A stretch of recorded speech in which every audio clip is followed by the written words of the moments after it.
Organized labor suspends industrial action.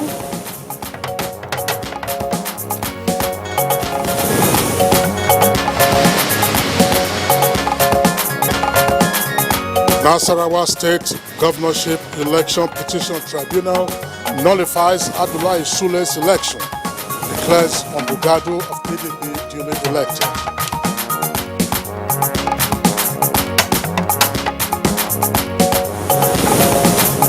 Another boat mishap claims 2 lives in Yori, Kebbi State.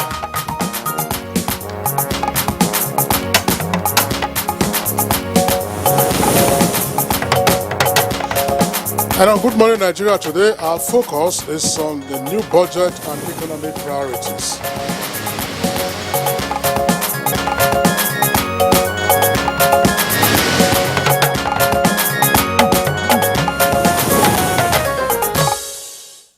All right, there's no doubt that Nigeria is one of the emerging economies in on the African continent, but her services sector accounts for about 50% of the total gross domestic product GDP, with information and communication sectors leading at 10% under the services sector.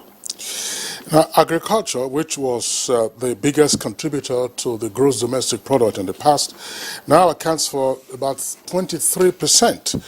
Now, crude oil and gas, the country's main exports, contribute another 11% to the GDP, while industry and construction make up the other 16%. Nigeria is, however, faced with several issues that have impacted on her economic development. All right, so some of those factors would include inflation that is mainly driven by rising cost of food prices, of course, external and domestic debt. We also have issues with our power generation and distribution. There are infrastructure issues, barriers to trade, obstacles to investment, but most importantly, confidence in the value of our currency and limited, of course, foreign reserves. These are all issues that have been affecting our economy.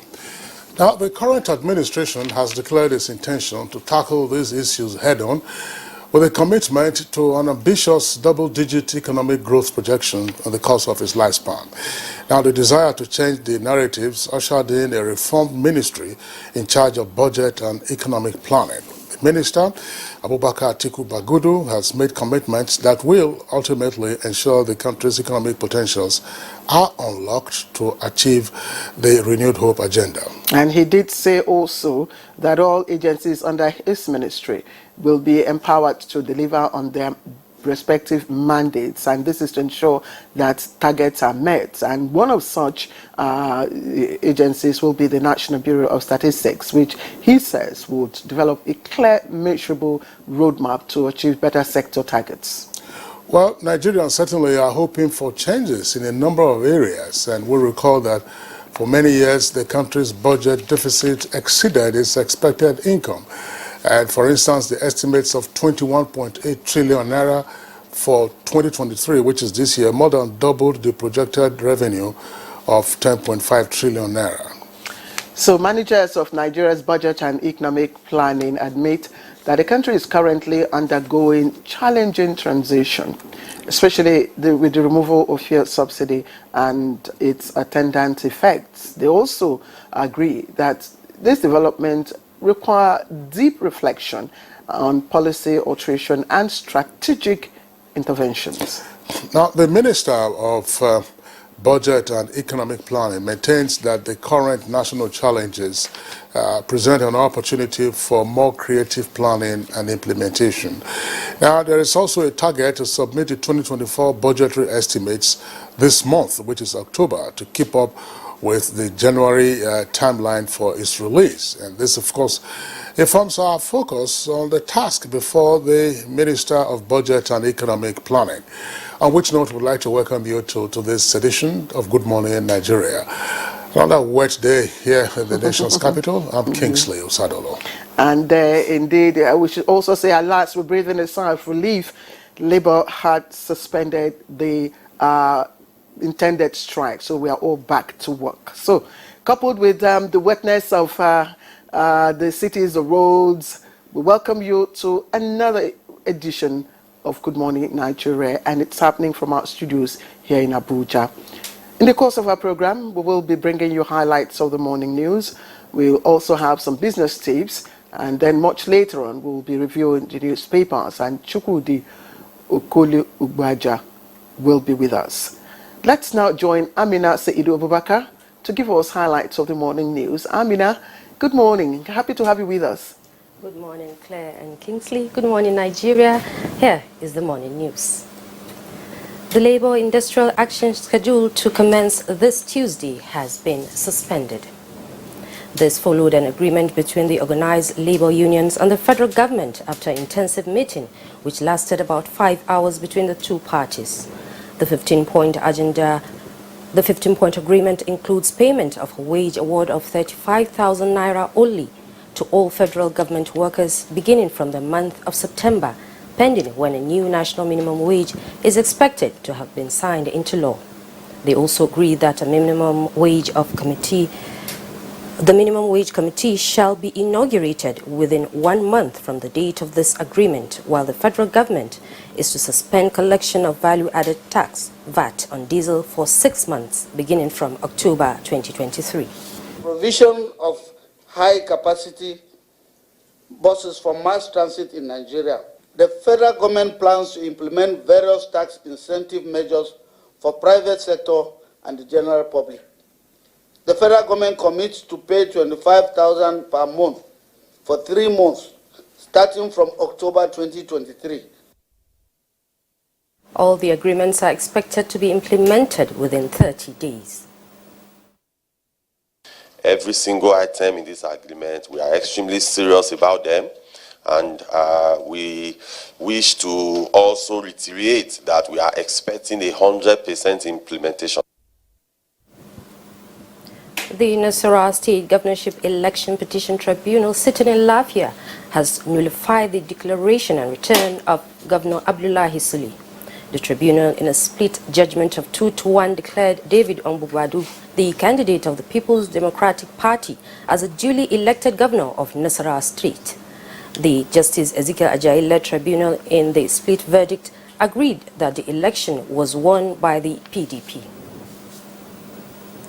In the result declared by INEC after the March 18 governorship election, Governor Sule polled 347,209 votes to defeat his closest opponent, Ongbugwadu, who secured 283,016 votes. The People's Democratic Party, PDP, has congratulated its candidate in the March 18 governorship election in Nasarawa State, David Ongbugwadu, on his victory at the Election Petition Tribunal, which declared him winner of the election. The party's National Publicity Secretary, Debu Ologunagba, in a statement, described the verdict of the tribunal as victory for democracy and the triumph of the will of the people of Nasarawa State. It commended the Nasarawa State Governorship Election Petition Tribunal and indeed the judiciary, which it described as the last hope of the common man. The PDP charged the people of Nasarawa State to remain united, peaceful and at alert as a new dawn breaks in their state. Meanwhile, Nasarawa State Governor Abdullahi Sule has appealed for calm over the judgment of the tribunal, as he says he will appeal the tribunal verdict that removed him as governor of the state and declared David Ongbugwadu of PDP as winner. Governor Sule said this while addressing his supporters at Government House, Lafia. For some of us, who today may feel bad about what has happened, which is just a temporary setback. What has happened is a temporary setback. I want you, as the governor of the state, I'm calling on us to remain calm. The Election Petition Tribunal sitting in Yola has dismissed a petition filed by the governorship candidate of the Social Democratic Party in the 2023 election, Dr. Umar Aru, for lack of merit. The petition was filed without requisite compliance with the Electoral Act, and particularly throughout the duration of this petition, right from the period it was filed in April, no single witness was called in this case. I call on them to come join hands with us and with me to make Adama great. Another boat mishap in Yauri, Kebbi State has claimed the life of a mother and her child. The rescue operation is still ongoing to ascertain total number of casualties. The canoe was on transit from Kasabo in Niger State to Yauri Market in Kebbi State. The canoe is said to be conveying about 30 passengers. The chairman of Yauri local government, Bala Mohammed Gaga, is at the scene of the incident to supervise and monitor the situation. As at the time of this report, 10 people have been rescued alive, while the search for the other 17 is still ongoing. 4 members of a family lost their lives to a fire incident in the Nyavo area of Jalungu, Taraba State. Reports say the commandant, Federal Fire Service Taraba State, was among the victims who survived the incident with severe injuries. Calling often. When I came out and picked her call, the next thing I heard was her crying. That fire, NEPA, fire. I said, calm down and tell me. I just said there are some people inside the house. So people were like, nobody. We said, let's go and check. Before we could break down the door and do something, they were already dead. 2 kids and mother and a father. That's the news for now. The program continues with Claire and Kingsley after this break.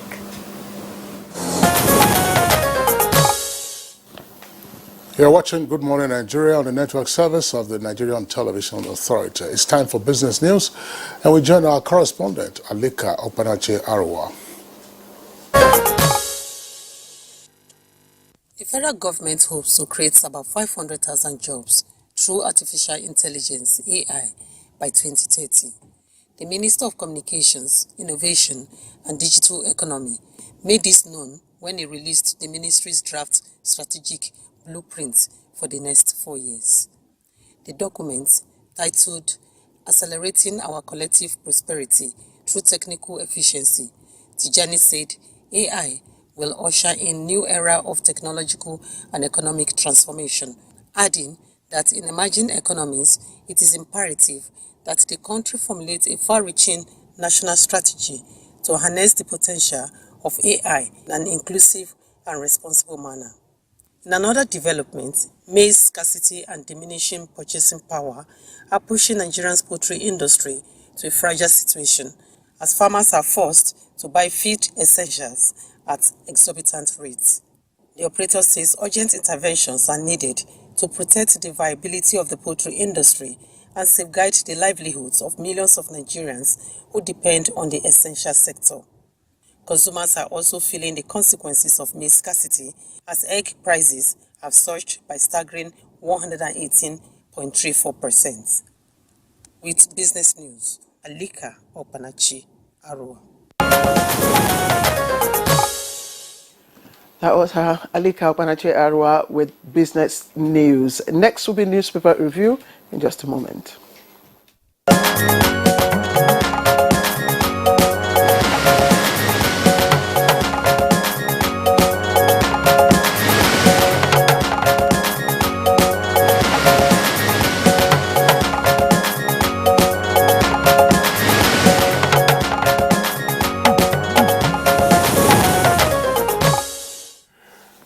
Chukwudi Okolie-Ogbaja, newspaper reviewer, is right here with us in the studios. Chukwudi, good morning and welcome. Good morning, Kingsley. How are you today? Very well, and you? I'm Claire? Yes. You did notice me. How do you mean? Who would miss you? You want me to say again that your sight was sore eyes? You're like that idiot. No. That title is for Casey. Oh, it's for Casey. Yes, I'm a proud Nigerian. You have glamorized this label, Casey. All right, welcome, Chukwudi. Yeah, so let me start with the Punch newspaper. And the Punch is leading with 6-month allowance. Federal government to spend 315 billion naira. That is 315 billion naira. Labor suspend strike for 30 days. And Labour demands wage award for state, local government and private sector workers. 1.5 million federal workers to benefit from government's provisional wage award. And the picture stories there, different sites there. You see the National Security Advisor, Nuhu Ribadu, President of the Nigeria Labour Congress, Joe Ajaro, and other Labour leaders during a meeting between the federal government and the organized Labour in Abuja on Monday. And of course, just a little below the picture stories there, Tribunal Sag Sule declares PDP winner of Nasarawa poll. Details of that on page 12. 9 killed in Plateau, Taraba family of 4 electrocuted. Unfortunately, there are pages 4, 5, and 12. And above the nameplate, you find other stories. Marketers disagree with Tinubu tax advisor on refineries sale. Details of that on page 2. On the foreign scene, bribery. UK court restricts the Zionist movement. EFCC begins extradition. It's on page 8. And Chicago Varsity releases Tinubu's record to Atiku. Details of that on page 8. And just, Kingsley, before you come in, let me quickly look at the paper, the stories on the front page of the Daily Times. And the Daily Times, of course, just a moment now, has a number of stories. And I'll just quickly say again, FG moves to avert indefinite strike, billed for Tuesday, which is today. That's how the Daily Times leads on the front page today. And of course, there are other stories there. Let me quickly take a look. It says, jubilation in Lafia as tribunal sacks Nasarawa governor, ex-governors in court. Now, Oba of Benin, tax, immigration and border security. Diziani under curfew in UK, EFCC to extradite her. And Sano claims over 100 members died over 4 months unpaid salary. I think these are the main story on the front page of the Daily Times. Kingsley. We also have the Nation newspaper this morning, and above its name flag, the following headlines. Tribunal sacks Nasarawa governor. Fubara and Fintiri triumph. ACA withdrawal, that is excess crude account withdrawal, states to get 1 trillion naira refund. 18 burnt to death in Rivers illegal refinery fire. Obaseki inaugurates 34 SSAs and 152 SAs. President celebrates General Kirina Day at 84. Gunmen kill 9 in Plateau. Federal government votes 100 billion naira for high-capacity CNG buses. Labour suspends strike after signing agreement with government. Now, the agreements are there as a sidebar, and the sidebar has bulletized rider. Suspension of strike for 30 days. Federal government to press states on wage award. Tax incentives for private sector workers. 35,000 naira for federal workers for 6 months. 75,000 naira for 15 million households. Suspension of VAT on diesel. Increased distribution of subsidized fertilizer. Joint visitation to refineries. WHO okays Oxford vaccine for malaria. And Trump fraud case trial begins. Expectations from Liberia Post. You have that on the front page there and continuing on page 5. £100,000 bribe trial. UK court slams tough bail terms on Diziani. EFCC to press on with her extradition. Now the bail terms are also stipulated there, 11 p.m. to 6 a.m. curfew, wearing of e-tag and £70,000 bail bond. Tinubu graduated from CSU, that's Chicago State University, in 1979. Says school. Varsity releases document to Atiku. NAF air strikes kill terrorists in Borno. Sano 625% pay rise. Chukudi. Thank you, Kingsley. Of course, the suspension of the strike being proposed, we should have started today for 30 days, is quite commendable. At the risk of sounding monotonous, I want to say that dialogue has done it again. And it brings joy to the hearts of everyone, including the labor people who were actually spurring for this industrial fight. For the simple fact that any strike now in Nigeria is an ill wind that would blow no one any good, knowing how virtually comatose the economy is. The economy is in dire straits. So we should all applaud the fact that this strike has been put off. What matters to me now is what happens between now and the 30-day suspension. Are men going to adopt sincerity towards resolving something that will serve us in the long term? You know, that is very important. And there's... I think we should also commend government. Yes, well, hold on with the commendation, please. Yes. I need to point out, firstly, that it is very important that we make clear that the 35,000 naira cross-board is for those paid from the federal treasury. Local governments and state governments have to work out their own packages. And it goes along with a good reasoning. The man who goes from Nyanya to Kubwa to work pays more transport than the man who works in my native Seluku, probably at the local government secretariat. He pays 200 naira in a day. I think Nigerians should, at this point, begin to agree. Think rationally. Think rationally, agree that there should be discrimination in terms of determining wages. That is a reality we cannot run away from. It's very important. Very important. Please, very important. Yes, I just want to also say that government needs to also be appreciated. Basically for agreeing to shift the goalposts. I mean, we've seen governments, being adamant and holding on to their own, and then Labour also holding on to their own. But like you said, again, it's a win for dialogue, and that is what I've always emphasized. That Jojo, they say, is the best way to resolve disputes. I'm not worried. So, but again, you mentioned something. Implementation has always been key. Yeah. This is not the first time MOU will be signed between government and bodies like this. We've also seen MOU signed between government and ASU. We've seen MOU signed and it was implemented in part or in breach. So we do hope, and by the posture of this government, we do believe that the 30-day will be met. Yeah, that's it.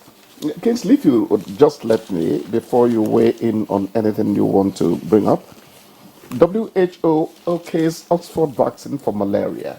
And I say this is a win for Africa. A friend of mine cynically said, if malaria were an ailment for the Western world, or in the Western world, a vaccine would have been found for it a long time ago.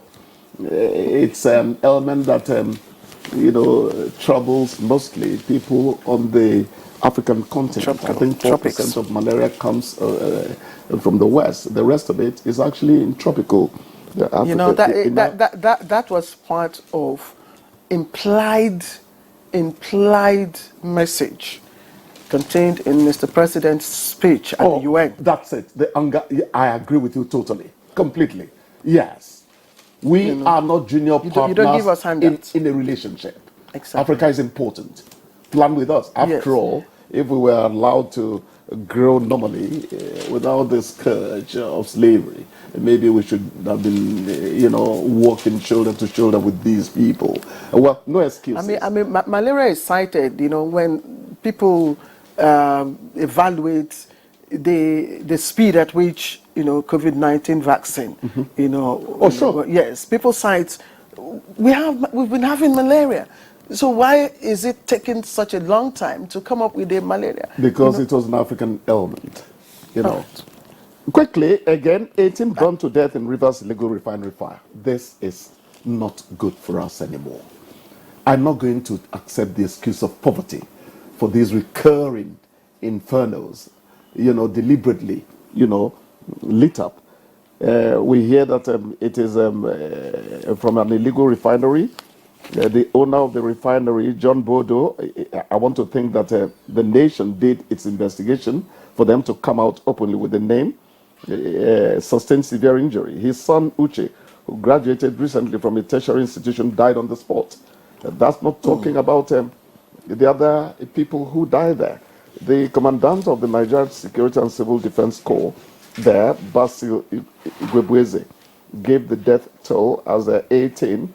Community people are citing 33. And you're saying, why would we keep on frying ourselves just because we want to scoop up, something we think can turn our lives around instantly? I think it is not right for us to go on this path. I think so. Okay, just before we wrap up, because we're having an interaction with the Honorable Minister in charge of budget and economic planning, I want to draw attention to a story on page 6 of the Nation newspaper. It's not promoted on the front page. I read it online earlier, and that is the obituary announcement of Professor Umaru Shehu. He passed away yesterday, Monday, at the age of 97. He was Professor Emeritus of Medicine. Very distinguished academic, distinguished Nigerian. The death was, of course, announced by the Secretary of the Borno Elders Forum, Dr. Bulama Gubio. Amongst the many distinguished positions held by the late Professor Umaru Shehu, he was Vice Chancellor of the University of Nigeria, Nsukka, from 1978 until 1980. Which just leads me to a comment to make. May his soul rest in peace. Vice Chancellor of the University of Nigeria, Nsukka, 1978 to 1980. Will that happen today? That's the point, Kingsley. Will that happen today? That just tells you the issues that we are grappling with as a people. As a people, now you to be talking about catchment area. Those of us who went to the University of Nigeria, of course, you know that Professor Umaru Shehu was a distinguished academic. Nobody cared wherever you came from, and so on and so forth. It didn't matter wherever you came. Now it has to be catchment area. If the person doesn't come from the village where the university is located, forget it. You can't appoint the person. And it just, again, these are the issues that we have to be concerned about. So the kind of excellence that Professor Umaru Shehu represented is passed away now at the age of 97. That kind of excellence ought to be resurrected and then implanted, on our national tableau. Thank you so much for this. Thank you so much. Thank you. Claire, I thought you did your UNT a long time ago. You're reading for an exam? Are you taking us home now? All right. So Chukwudi, yes. That's that. We have to sign you off now. Thank you, ladies and gentlemen. All right. Thank you. You're watching Good Morning Nigeria on NTA's network service. We'll take a short break. When we return, we'll get ahead with our item for conversation.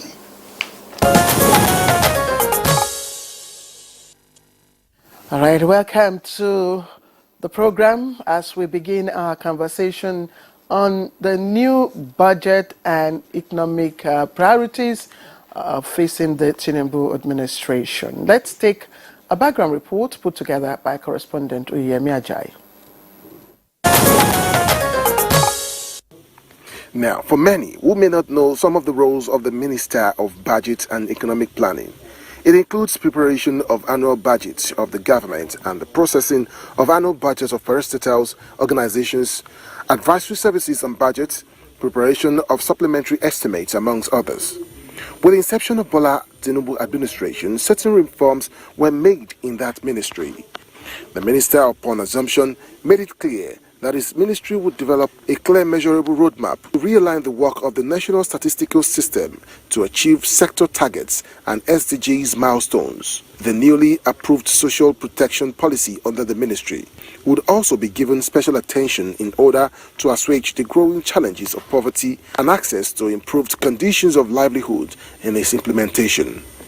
The top priority of the ministry is to help the government to think through this critical period of challenges and offer sustainable immediate palliative measures. Now, how well can these set targets be achieved? This is a major question begging for answers from guests already seated shortly. All right, here with us in the studios, we'd like to welcome the Honorable Minister of Budget and Economic Planning, Senator Abubakar Atiku Bagudu, the former governor also of Kebbi State. Honorable Minister, we're glad to have you this morning. Thank you. Good morning. Good morning. Good to see you, sir. Thank you. Happy Independence Day. Thank you. To you. All right, so let's begin the conversation with the Honorable Minister. We'll have two other guests who will be joining us from remote locations in the course of this conversation. Well, we used to know of the Ministry of Budget and National Planning. It's been rechristened Budget and Economic Planning. So let's just have some clarification. Is this an abandonment of national planning or a refocus? Thank you. And once more, happy independence to you all and to viewers. The ministry started out in 1993 as the National Planning Commission.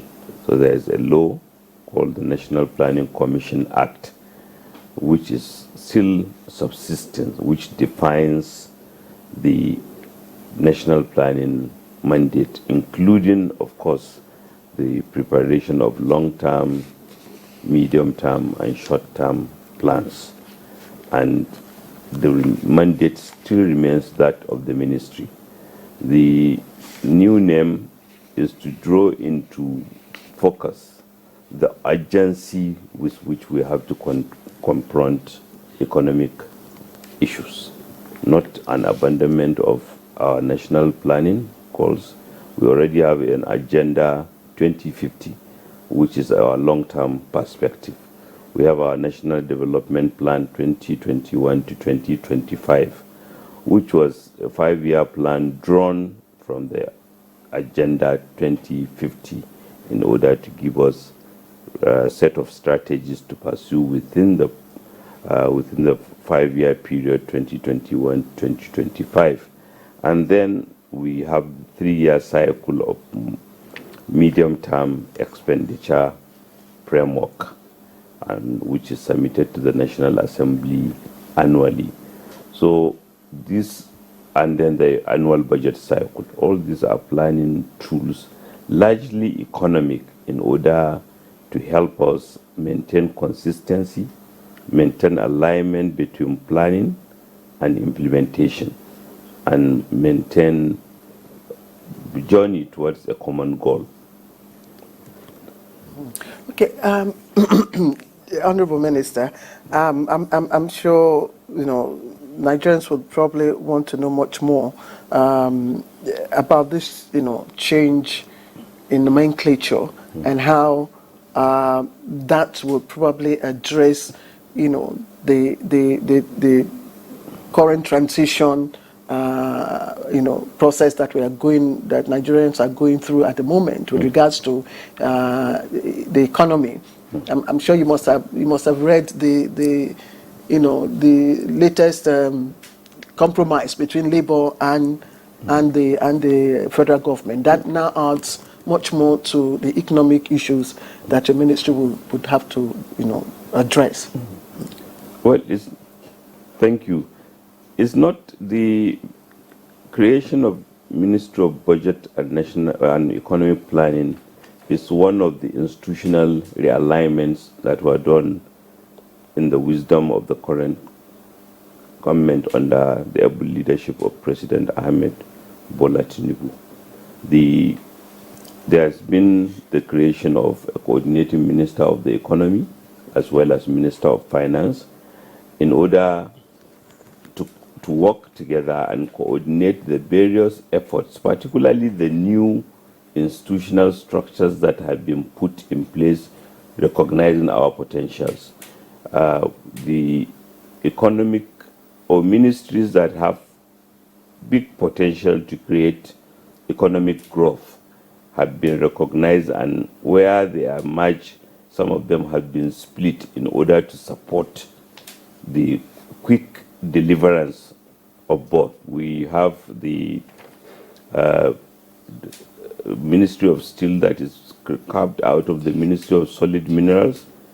We have the split of the Ministry of Blue Economy and Marine, and the Ministry of Transportation also separately, and as well as the Ministry of Gas Resources, Minister of State Gas Resources, taken out to support the development of the gas resource sector, pari passu with the petroleum sector. The Ministry of Creative Economy, recognizing that the creative industry itself is an economic engine. The digital economy, communication and digital economy, which had existed before, but now with a renewed focus under a very dynamic young minister, to be able to show that these are all enablers that can generate economic growth, that can help us achieve. But all this requires coordination, and thus the coordinating minister of the economy, whose role is, in addition to being Minister of Finance, is to coordinate all the measures that are designed to support the achievement of the 8 priority areas. And of course, the one key ministry naturally is the Ministry of Budget and Economic Planning, which is mandated, consistent with what ought to be. A nation has to have its priorities right. We have seen, particularly in countries like ours that are federal in nature, where Asian countries, Ethiopia in Africa, where respect for budgeting and adherence to budgeting have consistently shown that such countries have done better.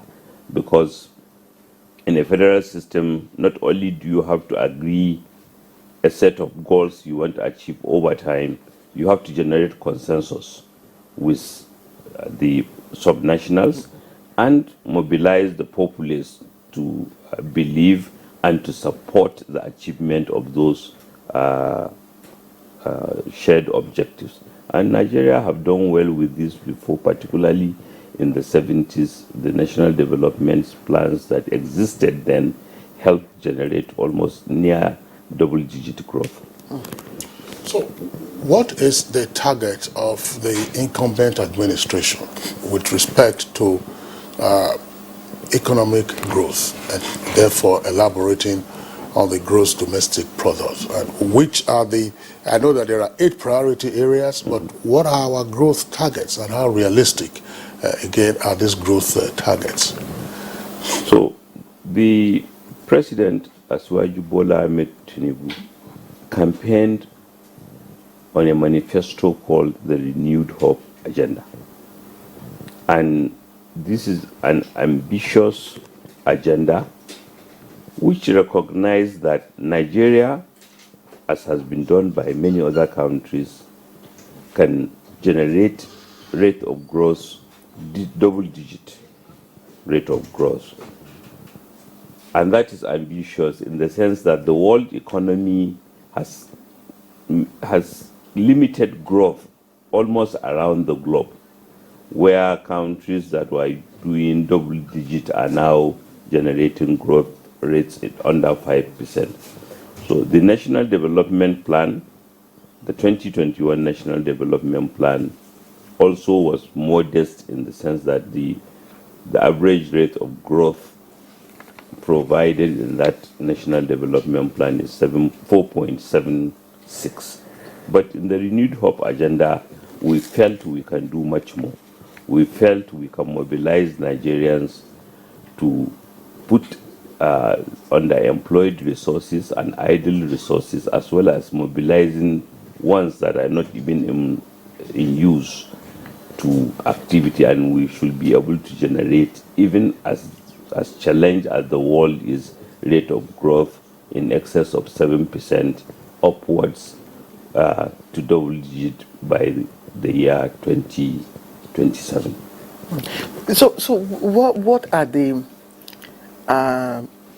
primemost, I don't want to say priorities for your ministry at the moment? Economic issues. Well, the short-term, very, very short-term one is to deliver the 2024 budget.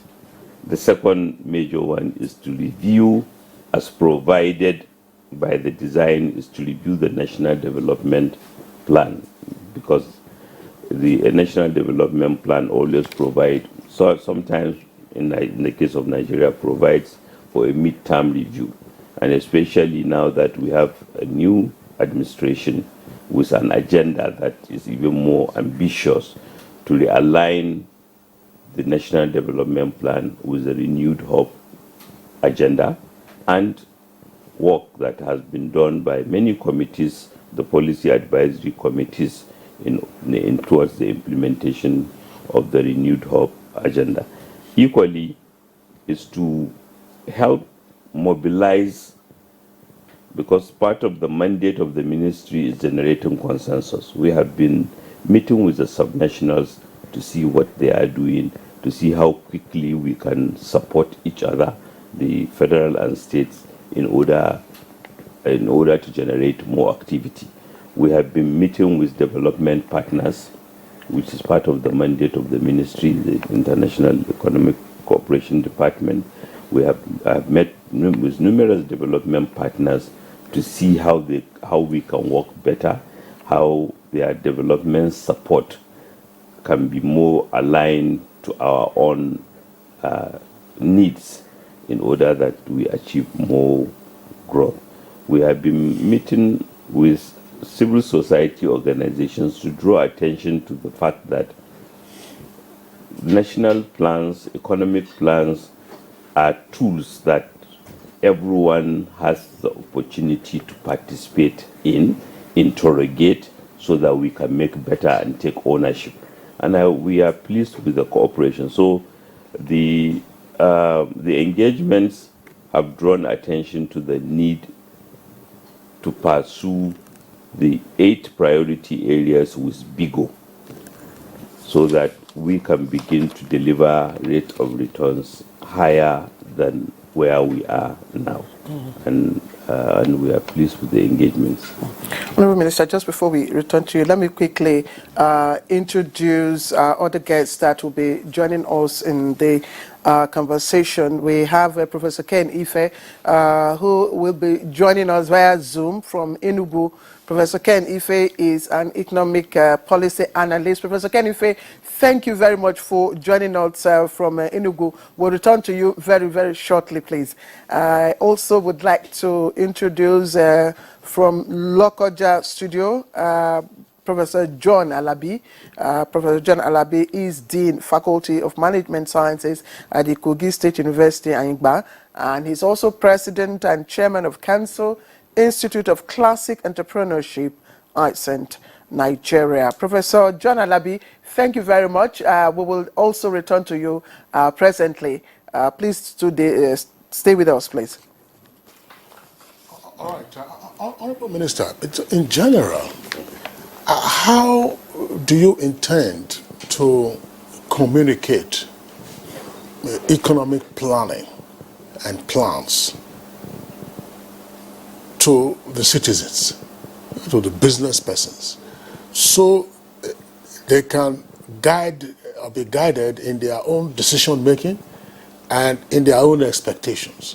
In other words, how do you intend to communicate economic or national planning for the utility of the citizens, whether as business persons or as ordinary citizens who are impacted ultimately by economic activities? Thank you. Yes, coincidentally, I was a member of the steering committee that was responsible for both the Agenda 2050 and the National Development Plan 2021-2025, but then as a state governor, one of the 6 state governors in the steering committee. And even at that time, the steering committee was chaired by somebody from the private sector, Atedo Peter Side. He was the chairperson and co-chaired by the then Minister of Finance, Budget and National planning, and including stakeholders from all shades of opinion, because a central feature of any credible development plan is that it should be the product of broad thinking. It should be the product of different stakeholders in the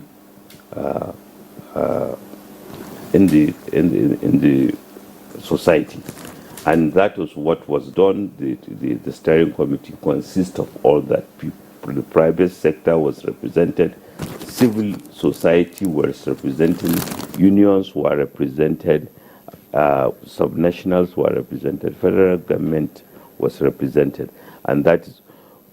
And these two documents are available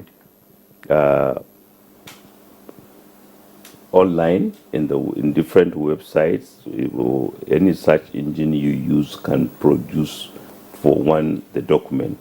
But what I think has been weak is the sanctity of the national planning process.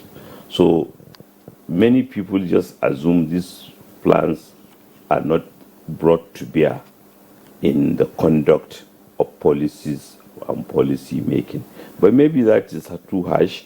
They are brought to bear, but that's where citizen responsibility matters, to interrogate policy making, to ensure that policy making aligns with planning and shared objectives, or where circumstances dictate departure from the planning, then again let us transparently do so.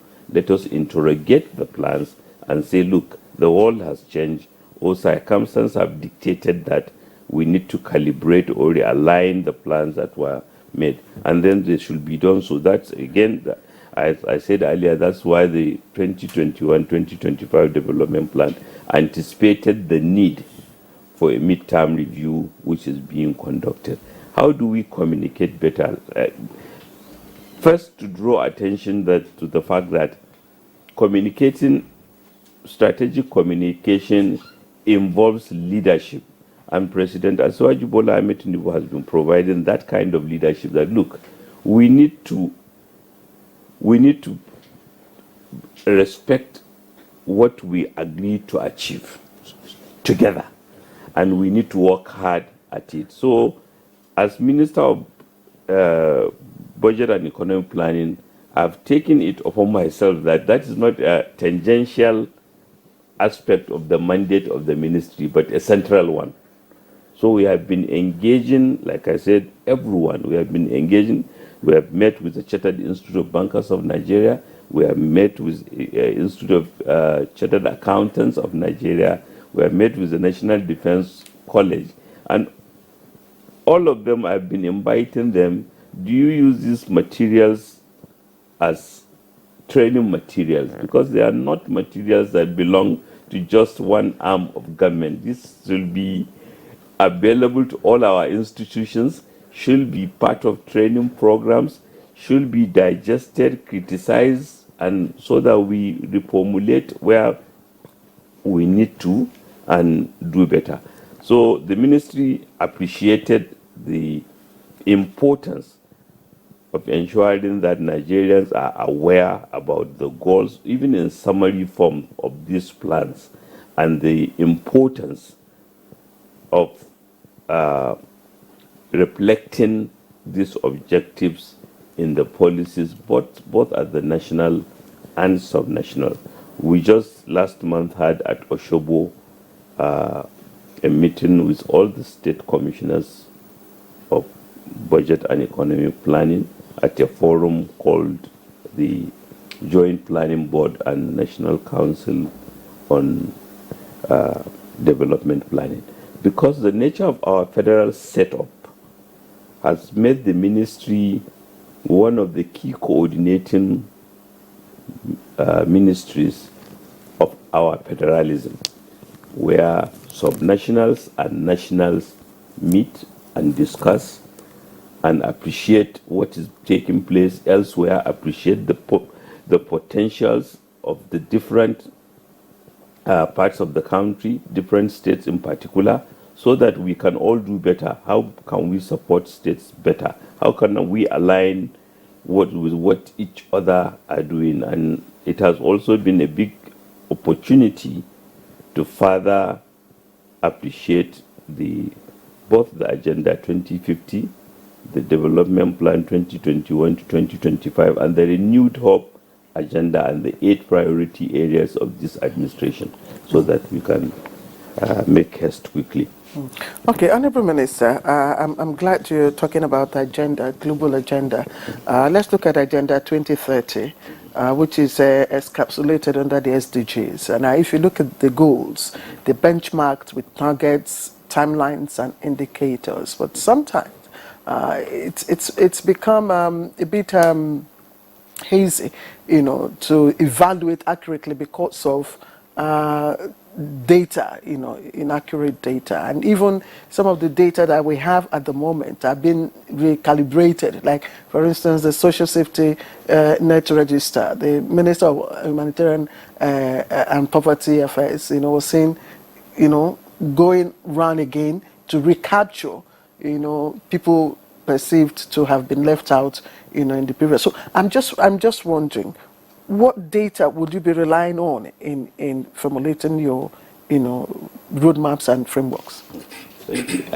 So again, sometimes we have to appreciate that we have done much more than maybe is being openly acknowledged. We have in Nigeria, by legislation, a national statistical system.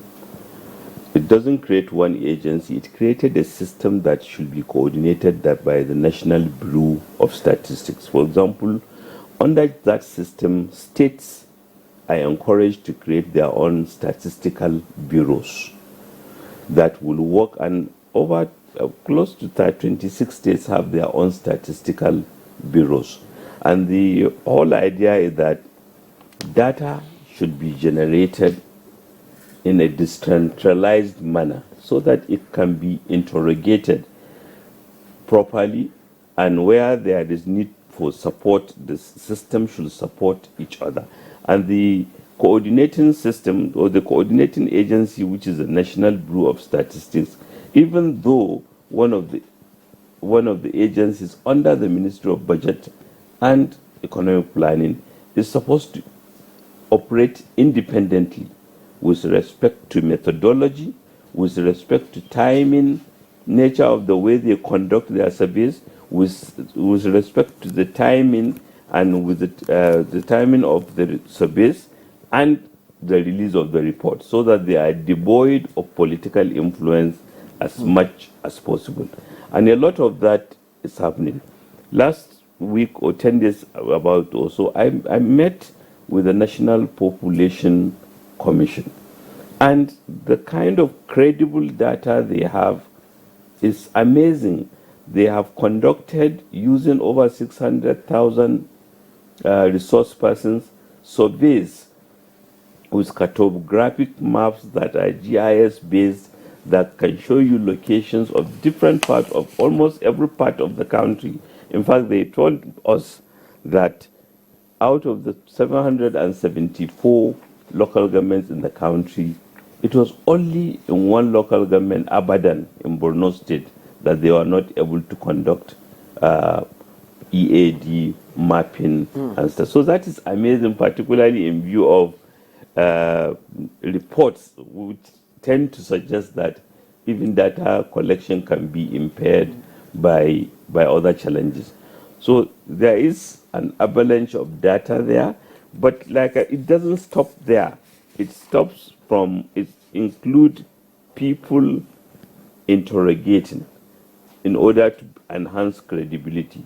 The Minister of Humanitarian Affairs spoke about the National Social Safety Net Register, which her comment again was on the back of comment attributed to state governors who said, we want to look at the register again. I don't think there's any study to show that the register was compiled wrongly, but of course it's a process.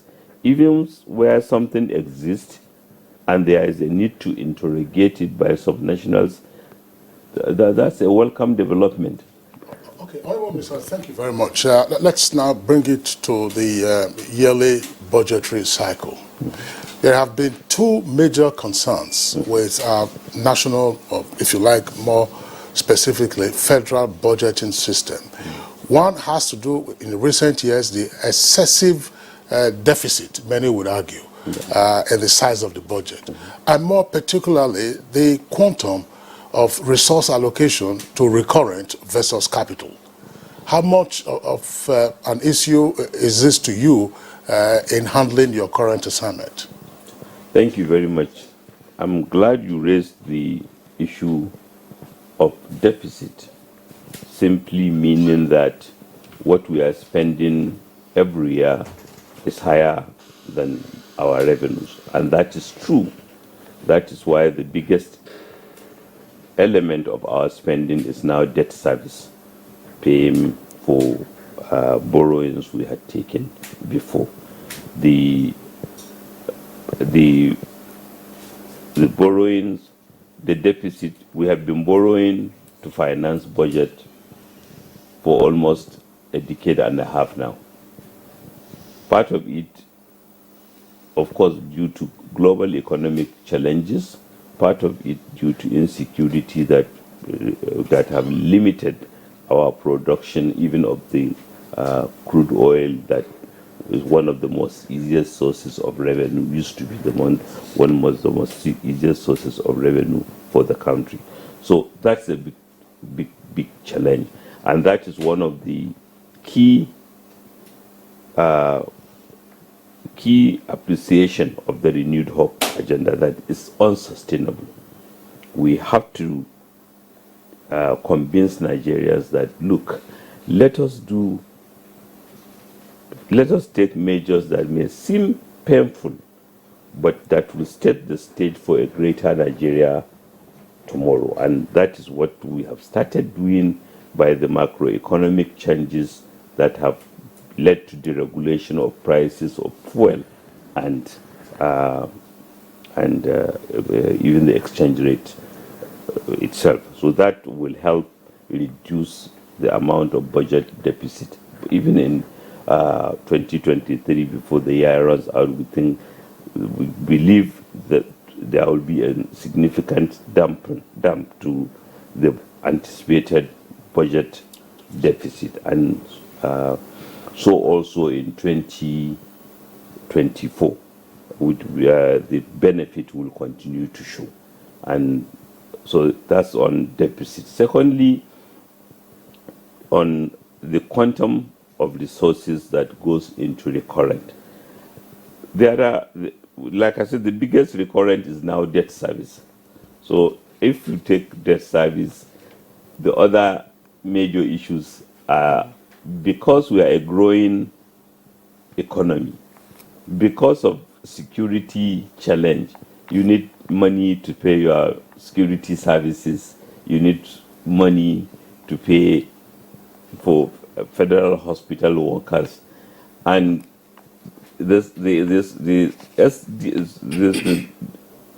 SDG, Sustainable Development Goals, demand, or rather anticipate that by 2020 you should achieve a particular set of. And this also requires more personnel, more consistent with the nature of the development trajectory we are pursuing. And so, not surprisingly, recurrent spending is a big picture. If you want to solve primary health sector outcomes, you need more health workers occasionally. So what is important, however, is to pay attention to the capital, whether you are investing. And that is, again, we are very clear about that. We need to have investment. Most of it should not be on the budget, should be from the private sector, so that what we are doing in the budget is complementing the private sector. The resources we need to have infrastructure, to have roads, to have power, to have ports, and all those enablers of development cannot be met, particularly in the short run, by the budget, by the capital budget. But however, developments internationally and locally have shown now that you don't need the national budget, your budget to fund all your capital spending. You need to create a system of incentives. There are proof of concept that if you give incentive, people will do roads. If you give incentive, people will build airports for you. If you give incentive, private sector will build ports. And those things that we are accustomed to thinking can only be done by the government. Therefore, we need, as is being led by President Asuwaju Bola Ahmed Tinubu, we need to engage with that investing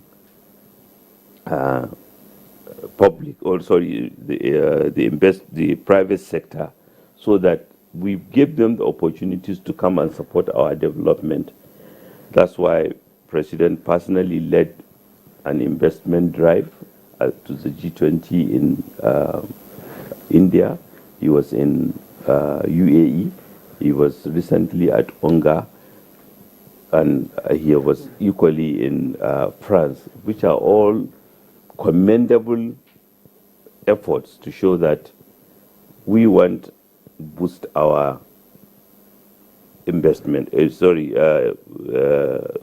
capital spending by bringing in investors, by supporting them. And this is not something that is new to him. In Lagos, for example, him meaning President Bola Ahmed Tinubu, in Lagos as state governor, he mobilized private sector to do things that were not being done by the private sector before he became governor, including waste collection, including cemeteries, as well as building world-class hotels. Honourable Minister, this is an interesting explanation that you are providing in terms of the outlook of the administration. That is to say, how to balance, if that is the word, recurrent versus capital. You seem to be suggesting that we probably will build the same be in the same old arena where recurrent is much higher, capital takes a small cake, but with the additional expectation of investment from the private sector through perhaps a basket of incentives to complement the capital. But some of the things that we have heard lately, and usually from the private sector, what you first get are IOUs, or promissory notes, that will say, okay, we will come and invest, we will come and invest, we will come and invest. And is the government going to be relying on such promises as part of its total complement in approaching whatever goals are there, for instance, in the National Development Plans and Agenda 2050? If the government says, I want to give you an example, Honourable Minister, and you know this very well.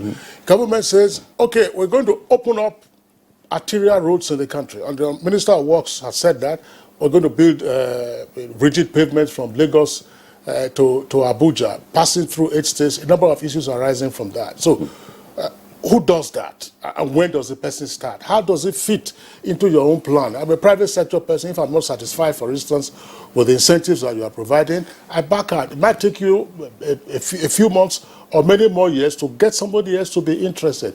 In other words, with the reliance, as you are suggesting, on the private sector to more now be a complement for capital development, it's not likely to be a distortion of the agenda of government? It's not a distortion. Actually, both the Agenda 2050 and National Development Plan and Renewed Hope Agenda forecasted that a lot of we need much more than the government resources to invest. For example, the National Development Plan and the Agenda 2050 is based on at least $100 billion capital spending per annum. Only 14% of it is anticipated to come from government. All of it is expected to come from the private sector. And I said, luckily we have proof of concept. when Asiwaju Bola Ahmed Tinubu was governor of Lagos State, Enron was the first private sector power plant that came to and started in Lagos. Now we have a number of them. So the key is to define what does this private sector want, give them comfort, give them pride of place, engage them, and they will do more. And that's what we need. Today, even hospitals, if you want to mobilize, reverse medical tourism, you want the international hospital groups to locate in Nigeria. So encourage them. We have seen some, but more can happen. If it is education, we want world-class universities. We have seen some of our entrepreneurs creating them, but we need to support them so that we need more rather than just rely on government provision as much as we want to maintain our public university system. And this is possible. And that is the value of this engagement. When President Asiwaju Bola Ahmed Tinubu went to G20, indicative figures of $14 billion of investment were announced. And we believe with the team spirit, with its leadership, this investment will come in quick enough to support our developmental developmental goals. Okay, sorry, yes. I'm not trying to, I think the explanation is clear, but I'll link up my question with this one subsequently, perhaps after my colleague has popped her own question, but still in the same line. Now, one of the most convincing arguments for the removal of fuel subsidy was that, look, the government cannot continue to fund the subsidy regime. There are all kinds of leakages that were identified, and that the savings therefrom would now be available, for instance, particularly for capital investments. But it appears already, even from the negotiations that we are seeing, you're going to have wage awards, you're going to have minimum wage, and so on and so forth. It looks like potentially the savings from the subsidy regime just might then go again into the alley of recurrent expenditure. Is this of concern to you? Well, the first thing is, yes, as painful as it was, the regulation of fuel prices was first and foremost to stop the bleeding. It's a very difficult thing for any leader. It's not a happy moment for any leader, whether a leader of a household or a community or a country, to come and say, well, look, we don't have enough revenue to run our unit of organization, be it a household or a nation. It takes courage, and that's what President Asiwaju Bola Ahmed Tinubu did. And luckily, he supported, during the campaign, all political leaders acted responsibly and told the nation that this is not possible.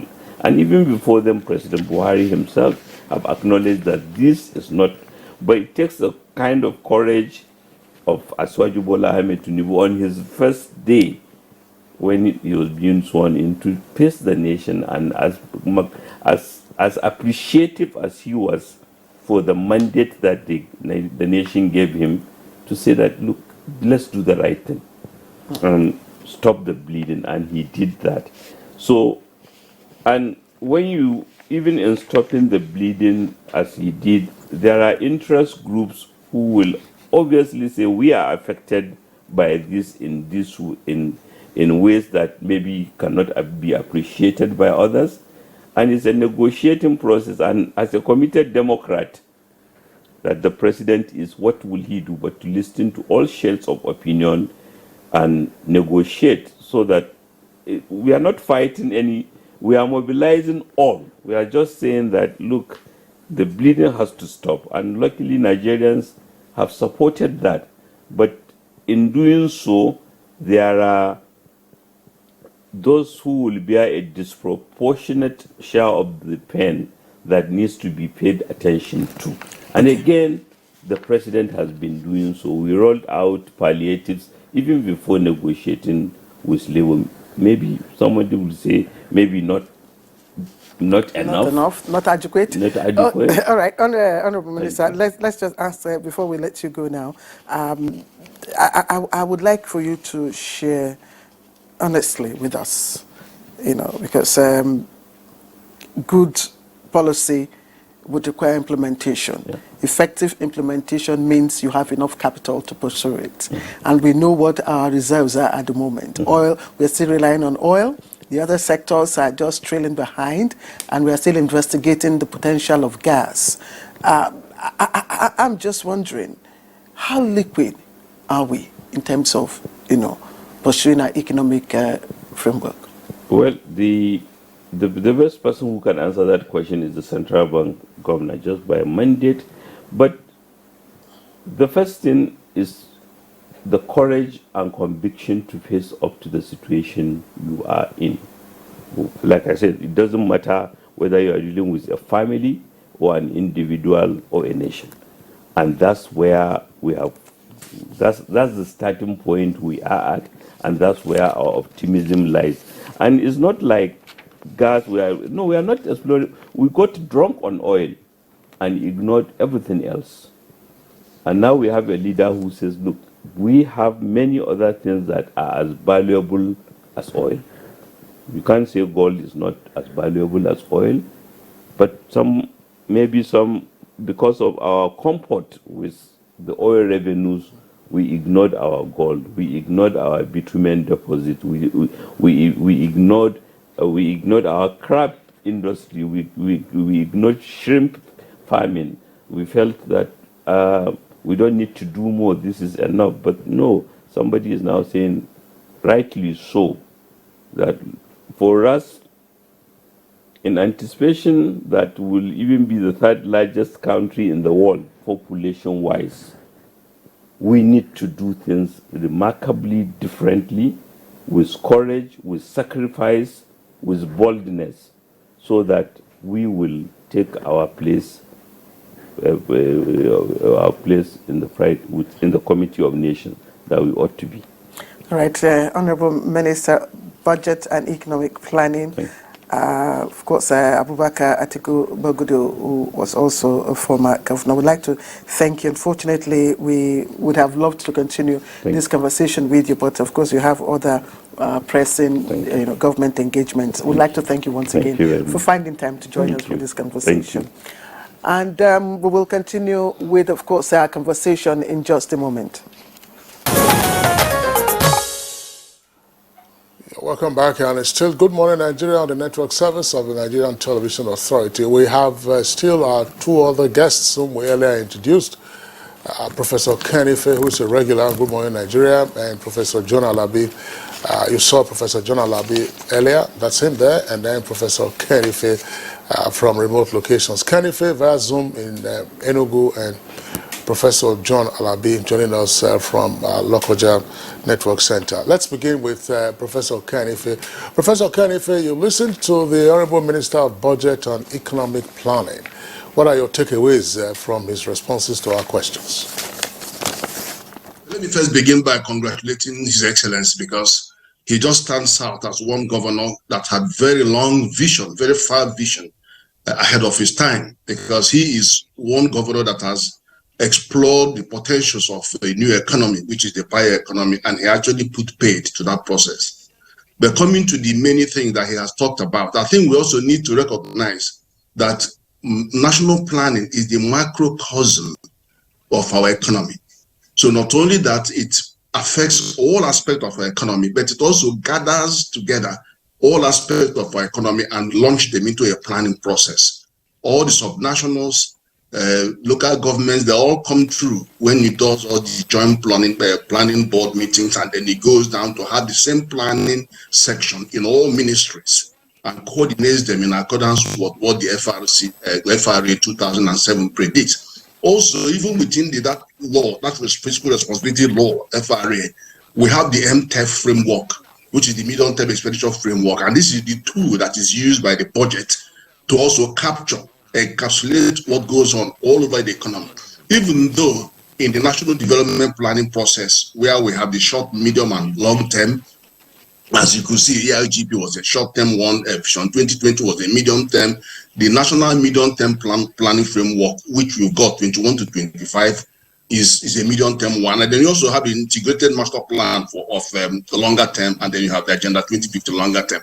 But if you look at that, the medium-term one, which we are currently running, it looks at mobilizing 350 trillion, of which the government modestly allocates to itself 50 trillion across the levels of government, but then expect the private sector to come up with the 300 trillion. So ab initio, in planning terms, they look to leverage the private sector in all of that process. So it's not fair to expect them to account on how they are going to deliver or raise all those. But it does its best, uses best endeavor to ensure that. But also, when you look at the shift, it is shifting from borrowing. If you look at the borrowing framework, it's shifting from debt financing to asset-based financing. If you consider that the government has thousands of assets that is leveraging, and one example of it is for you to have liquidity, you have to begin to lean towards asset-based financing.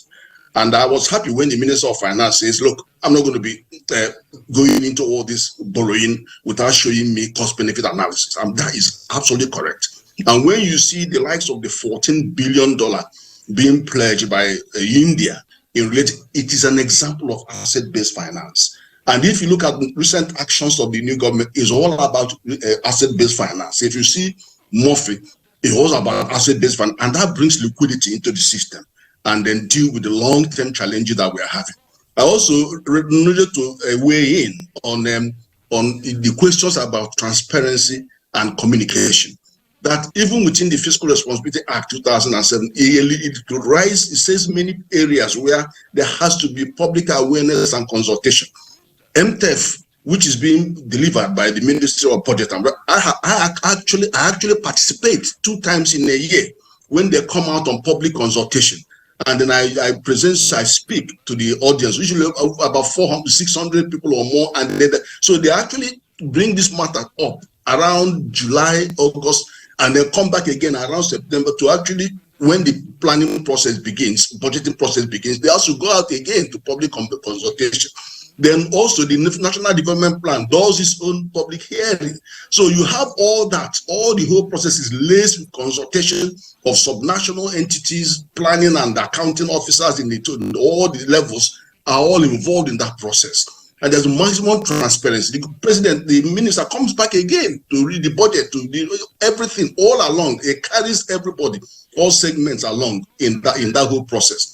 So I wouldn't really fault the ministry in that. They just do use best endeavor to do what needs to be done. And also, you may also ask questions, as I've seen your question, on deficit and all that. Well, obviously, they try as much as possible to balance the capital expenditure and recurrent expenditure, but only to the extent that their own resources permit. But don't forget that they also weigh in by using government dormant assets to trap in use privatization, PPP, and commercialization to pull in investment, because investors have more confidence in assets that they can see, and then they can invest based on that, as long as the procedures and methodologies are carefully observed. But I think, on balance, I think we are going to see more traction in the economy with the current dispensation. All right, Professor Kenife, thank you. Professor John Alabi, I just want you to share your own views. Professor Kenife says it's optimistic of more traction in this new dispensation. I'd like you to also evaluate that. And where do mandates overlap between the coordinating Minister of the Economy and Minister of Budget and Economic Planning?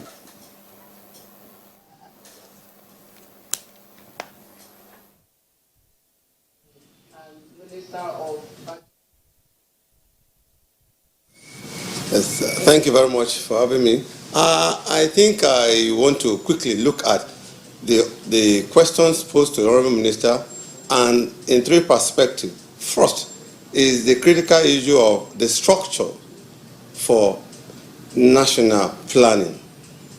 Professor Ken has said it all. Yes, we have structure in place long-term, medium-term, and annual budget. Yes, those structures are in place and it's inclusive, and everybody seems to be involved. I want to agree that those are structures and framework that will make things work. Again, we have to walk the talk as we go along, because some of these structures are in place and we're not getting results in the past. But I want to say that with a new sheriff in town, the president, who is going to give the leadership, and all the various heads that have been put in place, I believe most sincerely that we will be able to use those frameworks to achieve our goal. The second area I want to talk about is we have a budget that has been drawn earlier before the new administration. Those budgets have parameters that have been set. Now, the Renew Hope agenda is coming up with other parameters. So there is need to start aligning. We are talking about 3.4% GDP growth rate. They are looking at 7%.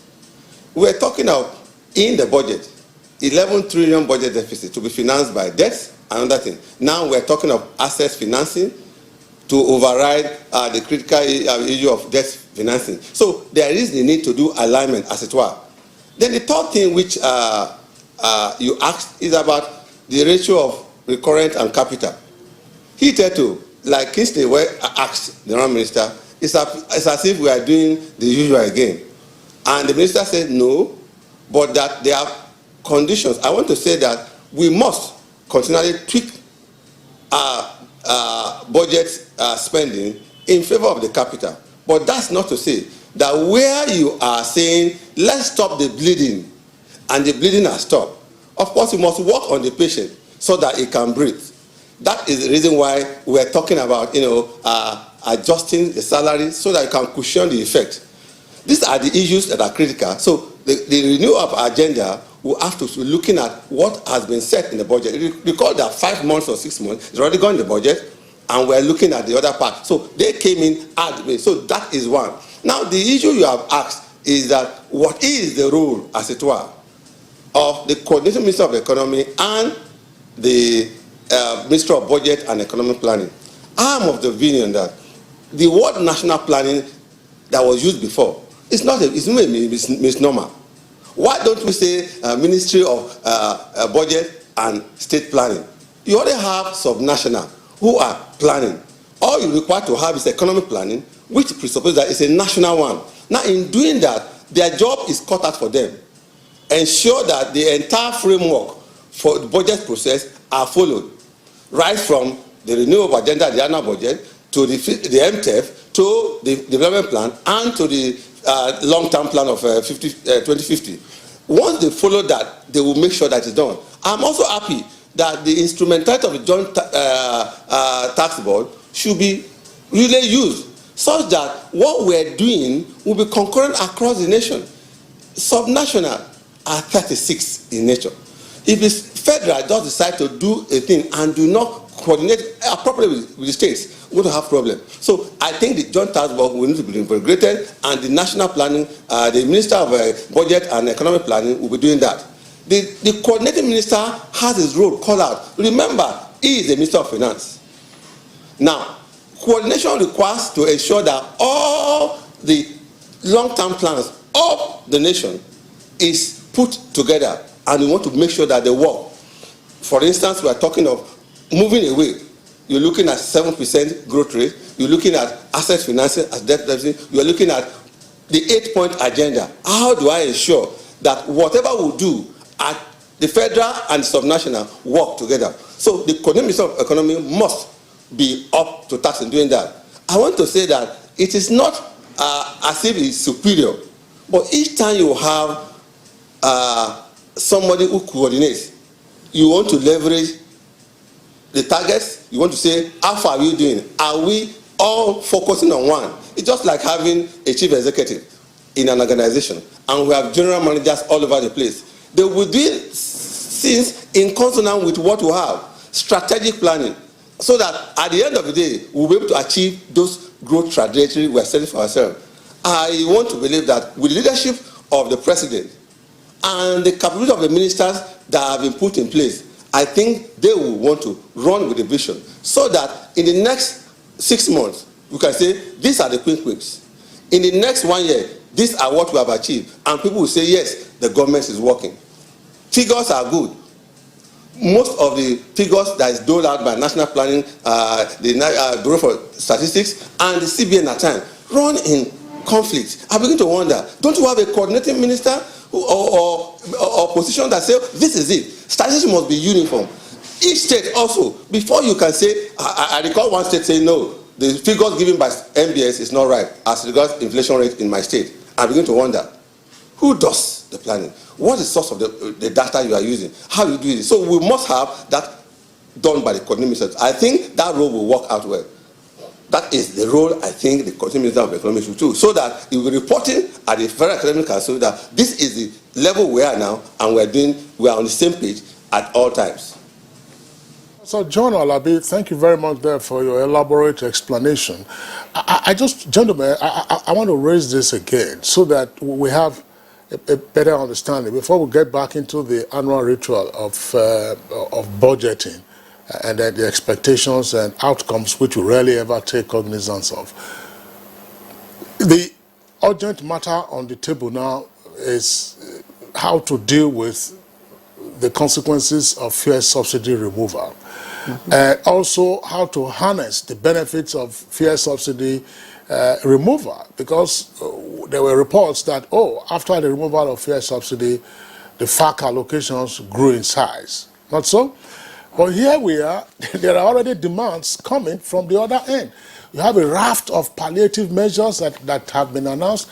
Those palliatives have to be financed. And then you now have wage awards being given first at the federal level, and then the states are also going to be rallied to give their own awards. And this was a question that I posed to the Honorable Minister. So look, are we not then going to end up, at the end of the day, getting the subsidy benefits, subsidy removal benefits, and then channeling them again into recurrent expenditure, where we ask ourselves, look, what did we do with this money? What have we done with the subsidy removal benefits?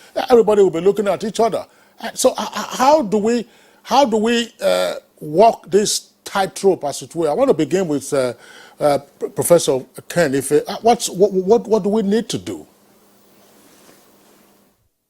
Before I get into that, I will in a minute. I want to weigh in on what the Prof has just said, because from my perspective, I don't actually see any conflict between the Ministry of National Planning and that of coordinating. No, I don't see any.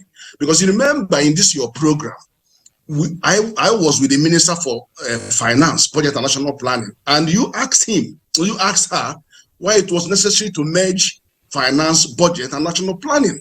And she said, well, that she gets all that kind of demand. They, as the Ministry of Finance, have their demand when it comes to payment. And then you have the budget giving her priority, and then you have national planning, telling the planning priority. So she has it all in one basket, so she makes the decision. But that is a far cry from what is going on right now. What is going on here now? Let's look at 4 stages. You have a strategic planning process. That's Ministry of Budget and National Planning. Planning for the whole country at all levels, subnational and national, is all the plan, articulated in medium, long, and short. Then you come to the next phase, which is capturing all that in the budget. That is still budget and national planning. The budget has a tool that it uses, which is the MTEF, and it runs across. Then you come to the third phase, which is about operations. And that's where the minister was saying, I just want to capture all of them in one basket. Now, the coordinating minister of the economy may have a lot more say, because it is looking at the various other ministries and their commitments in terms of all that. So there are more help that they could need at that level. But you come to the fourth one, which is monitoring what has been predicted in the budget, what is in the plan. It is still back to national planning, because it's still going to capture all those and then put it back into the planning cycle. So I don't see any clash. Then coming to your issue about fuel subsidy removal, I have spoken on this matter so many times, even in your own media, many other media. Everybody has been wishing for many, many years, over 10 years, that this subsidy got removed. And it has to be removed, and it was removed. It required courage to do that, because we've seen it. We've seen how it is hemorrhaging the economy. There was no scope for planning. Everything was just comatose. And you don't, as a principle, subsidize consumption. What you subsidize is production. Go and ask France, go and ask America. They will not remove subsidy from agriculture. And they will never put it on the table, negotiating table. If all the time we are talking to EU on economic partnership agreement, we say bring your subsidy, they refuse because they know that they have to subsidize production to keep the jobs in their area. Then if you do subsidize consumption, then you can't account for it. You have no control. So that has happened. But again, I did also say that having done this, however it was done, very not so neatly, but let's now go into consultation fully so that we can ameliorate the hardship and then also look at the longer term issue about salary adjustment and all of that without killing productivity. So that is the process that we are going through. A bit more painful, but we were going to get there. So we take it one at a time so that the gains that we are getting from that subsidy removal will move in to generate more jobs. Of course, you've seen that going into increasing the budget of the states, but it needs a bit more time for it to filter through in aiding development and recovery and more jobs and all of that. So how we manage that is very, very critical. But you need to have the understanding of the other parties in whatever you are planning to do so that you carry them along. But as to whether we have to deal with the sudden reduction of the hardship, I think we don't need to do that. Because I go to market every day and I see it with my eyes. It's just moving to an intolerable level. And but God is with us. And I know that we're going to get there sooner than later. Sorry, Claire, I was just wondering, I listened to Prof. What I'm saying is, look, what ultimately are we going to be looking out for in evaluating, say, down the road, the benefits of fuel subsidy removal? Yes, removal of fuel subsidy has occasioned some hardship that we have seen, which governments are trying to ameliorate. But in seeking to ameliorate these things, is the focus now on increasing recurrent expenditure or actually boosting production and productivity? I think that's the key thing, so that at the end of the day, the economy grows, the economy is much larger, and the waste that we have seen previously under the subsidy regime is then fully accounted for by the uptick in productivity and production. Professor John Alabi.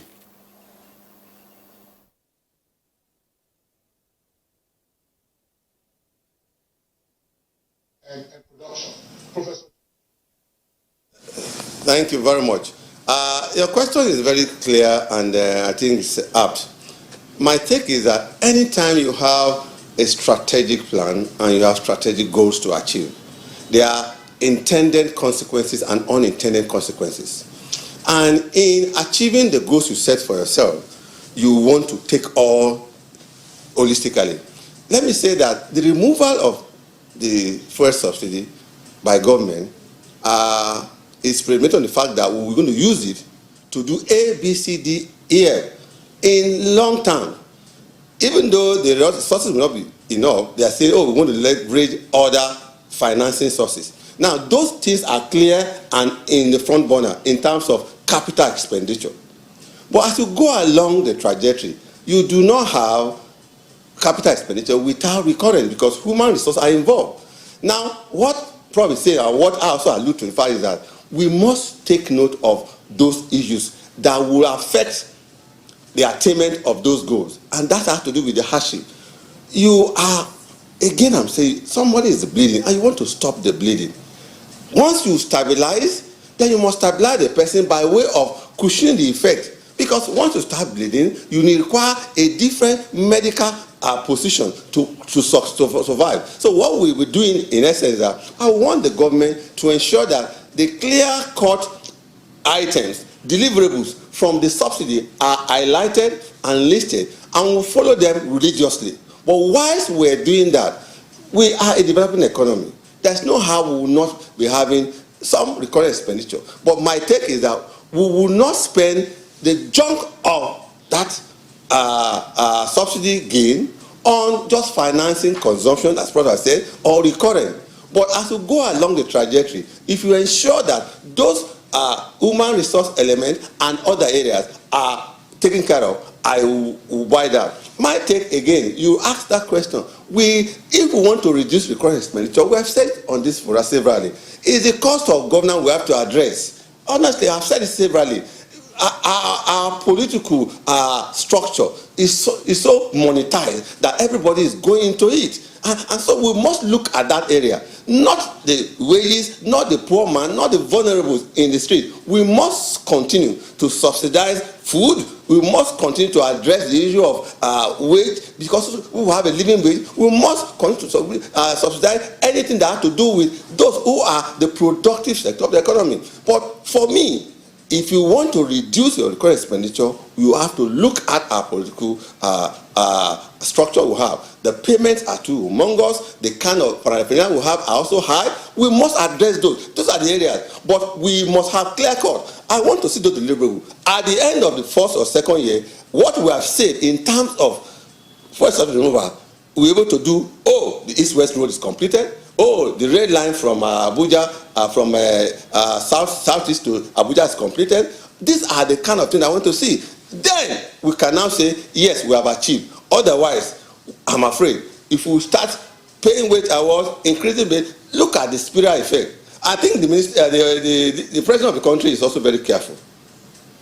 Honestly, what would have said, oh, let's have wage increase across board, everybody is getting it. But again, as economists will say, if you do that, the backlash will be more. So that's why we're looking at awards to the vulnerables, and that will help.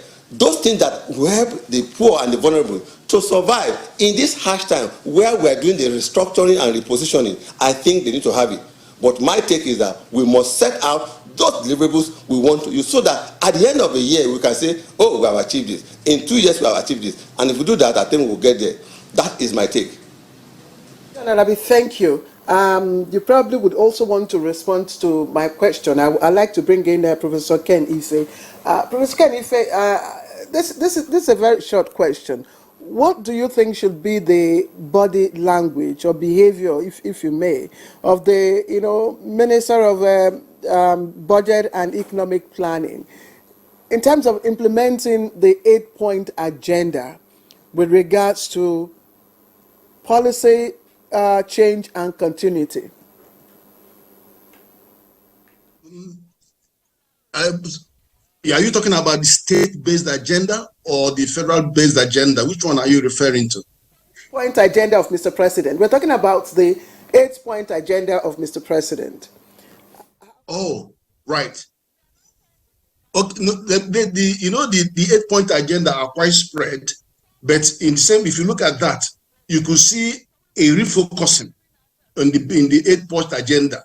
And you could see how that brings the job of the Minister for National Planning and Coordinating Minister of the Finance. It brings their job together very, very closely, because it is about, how do you create a new economy? How do you ensure that the benefits of the growth are inclusive, that it reaches out to the people? And you could see that national planning, for example, surprises me, because I remember when I addressed their joint planning board in 2018 in December in Asaba, I talked to them about bioeconomy. The moment I finished talking about bioeconomy, they stood up and said it must be a ministerial deliverable. This is a new economy. They put their resources to where they did. And you could see that, and that they launched that now. Now you could see that some of the actions being taken are intended to ensure that agriculture, for example, agriculture is not only a sector, but it is a sector that ensures the delivery of inclusiveness. That is why it's different from all the other sectors. Not only that 60% of the employment base is in agriculture, but also the fact that food security is such a necessity that they have to make it a state of emergency in food security. But it has the greatest potential to deliver inclusivity in the economy, because you can have growth by even borrowing money, but that growth will not put food on the table. It will become a paper growth. So all of these are captured in the focus on inclusive growth, which both ministries are converging on. And you see, from the national planning perspective, you've seen that they're even piloting it.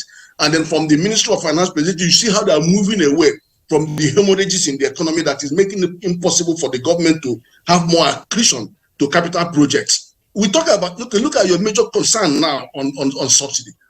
As you are talking about how the subsidy and proceeds of subsidy removal will benefit everybody, how about the removal of the main cost of that subsidy? the lack of the oil producing, refining the product.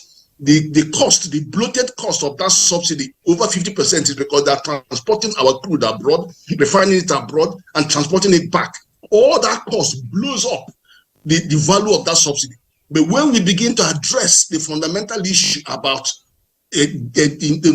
refining this product, making sure that all the assets that are around them, have you moved away NNPC to a private company? Now, all of those NNPC assets are back to Murphy. And then you can see that government is making sure every asset that is lying dormant in that area, they are going to commit it. They are committing it from India money. They are committing. So there is a dynamic move towards closure and ensure that the benefits of this growth we are all expecting, 7%, will actually diffuse to meet the population, the vast population. So I can see it clearly from my own prison, but I have to communicate it to you. Okay, thank you, Professor Kenife. I'd like Professor Alabi to also look at it. And I ask this question because if you consider the last administration, the policies enunciated for the agricultural sector, I mean, we all know what happened. We saw some very positive, implementation and output. In terms of policy change and continuity, how would you want the present Ministry of Budget and Economic Planning, to go?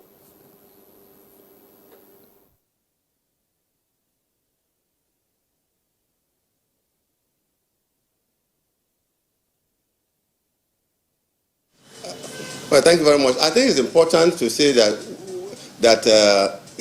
we walk our talk this time around and to ensure that we get results and the results. Thank you very much. I think it's important. Let me say this. It's important for us to realize that the 8-point agenda are things that you can quickly measure, and the ministry will do well to follow up on each of them. If you talk of food security and you have taken some initiatives, good, these are policies and that will drive to ensure that we do that. How can we ensure that we can have measurable, indicators in the very short term? We have talked about poverty, and you're identifying the poorest of the poor.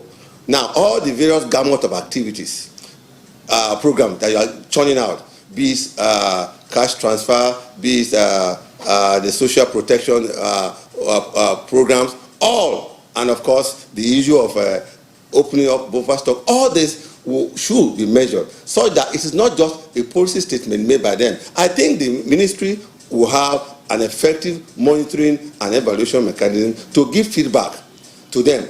It's not just waiting until another budget cycle to start looking at what has been done, what has not been done. I will look at the area Mr. President also talked about in his 8-point agenda, is looking at job creation. Now, we are looking at some ministry who will be working on our youth to make sure that they key into the digital economy. We are looking at the creative industries, how to support them. These are areas also that they must make sure. Because for each of the 8-point agenda, there must be the quick wins that we can know in the next 2, 3, 4 months. Otherwise, we're talking about waiting for 1 year. Again, you look at the access to capital. Mr. President has been in the focus of that, looking for money to finance projects, whereas even in the country itself, our micro, medium, and small enterprises are having access to affordable capital. The Vice President's office is coordinating that. These are areas. So we need to, the Minister of Economy will be looking at that too. Are we in tandem with that? The issue of security, yes, Mr. President is doing that. He has given a route out to go ahead and make sure that we can be able to say in the next 3 months, in the next 6 months, the services are working in unison and coordinating such that the resources being pumped into that sector is not wasted. And of course, the issue of business environment. Mr. President was at Onga, and all the sideline meetings were telling them, come to Nigeria, bring your resources. I'm guaranteeing that you have adequate provisions to return your profit under the law. And that statement alone have attracted. Professor John Alabi, we're sorry there, we have to cut it. We're out of time for the conversation segment, but we appreciate the fact that you have been with us on to this conversation, and of course we do hope that you'll rejoin us whenever we come up with a relevant subject matter for your expert opinion. Professor John Olabi is Dean Faculty of Management Sciences at Kogi State University. Thank you very much for being our guest this morning. From Enugu, we're joined via Zoom by another regular Good Morning Nigeria economist, Professor Ken Ife. Professor Ken Ife, always a delight having you on the program. So, back now to the studios. Let's, before we wrap up, take some scenes or stories from the foreign scene. The future of Republican U.S. House Speaker Kevin McCarthy looked in serious jeopardy last Sunday, with hardliners in his own party moving to oust him and Democrats blaming him for bringing the government close to a total shutdown. Kevin McCarthy brokered a last-gap deal last Saturday to keep the government funded for another 45 days, but right-wing Republicans were furious that it didn't include the deep spending cuts they demanded, while Democrats said the speaker had reneged on promises aimed at avoiding a budget crisis in the first place. Still in U.S., a court in New York has asked Donald Trump to appear and face a civil fraud charges, but he has denounced the case as a sham intended to torpedo his campaign to retake the White House. The fraud trial, one of several legal battles against the 77-year-old Trump, could potentially see the former president barred from doing business in New York State.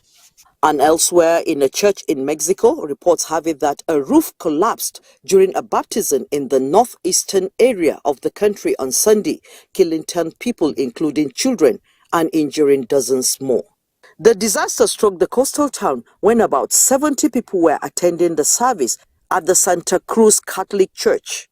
President Andres Manuel Lopez Obrador expressed his condolences to the relatives of the dead. This he made known at his regular morning news conference that the tragedy has generated a lot of solidarity from the people. On the foreign scene, Patricia Esamiluba, NTA News. And let's also take a quick look at the world of sports. Super Eagles head coach Jose Peseiro has unveiled a 25-man squad for this month's doubleheader international friendly games against Saudi Arabia and Mozambique in Portugal. Fisayo Dili Bashiru, midfielder for Turkish club Hatayspor, and younger brother to former Flying Eagles star Dili Bashiru gets his first call-up.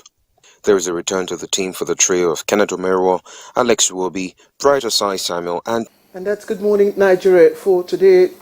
We'll ask you to join us again on Wednesday for another episode. I am Claire Adelabu Abdul Razak. Be with us in the fight against rape and rapists. Look after yourselves, as I always say. I'm Kingsley Osadolo.